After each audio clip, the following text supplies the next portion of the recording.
Well, last week we told you about a young woman who was abandoned at birth and was now in search of her mother and other loved ones. Janae Noel Ferguson takes us on another journey with this 20-year-old.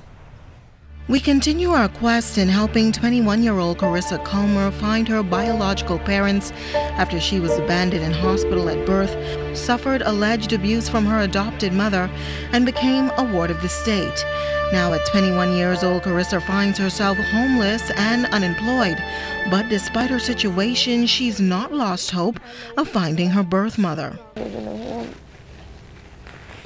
When I was in the home, I asked them. I used to always ask because I was always concerned about it.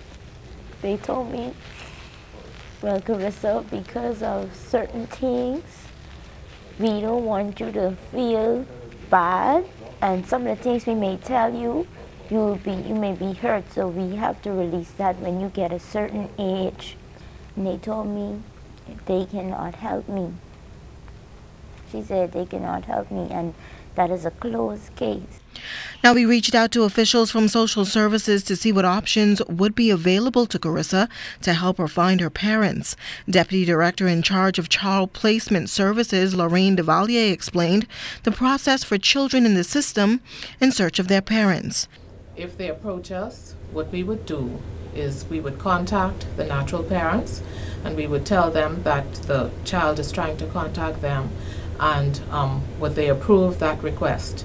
And based on their response, then we have to respect whatever that response is. Now, she added that lack of resources and records and follow-up with parents sometimes makes the search difficult, and the success rate is not that high. Devalier, however, warned that parents may not want any contact with the child or children that they gave up so long ago. What we have found is that we have lost contact with those persons.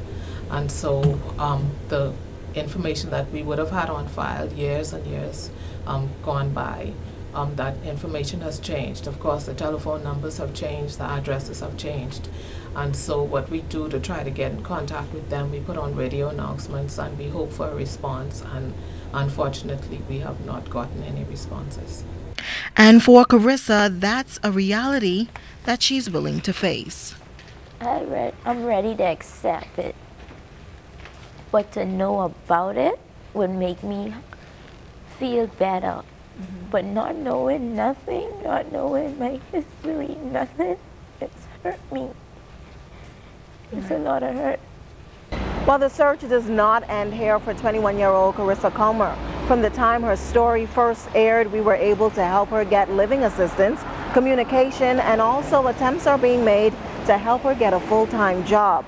But her main goal is to find her parents. Now, if you know of Carissa, her family, or even if you would like to help, please call us at 502-3826. I'm Janae Noel Ferguson, ZNS Network News.